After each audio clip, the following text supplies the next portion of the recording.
নোয়াখালী বিবেক সাহা এটা শুনে অনেকে যারা ঠাট্টা মস্কারি করেন, ব্যঙ্গ করেন, তাদের উদ্দেশ্যে একটা কথাই বলবো, নোয়াখালীর ইতিহাস সম্বন্ধে জানা নাই তাই এগুলো বলেন।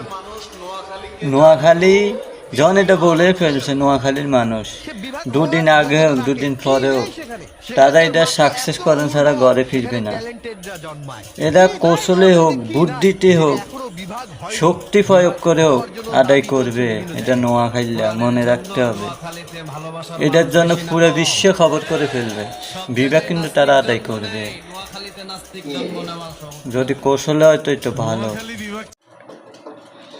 নোয়াখালী মানুষ যখন বিবেক নিয়ে রোডও নেমে গেছে, মনে রাখতে হবে দুদিন আগে দুদিন পরে তারা দাবি সাকসেস করবে।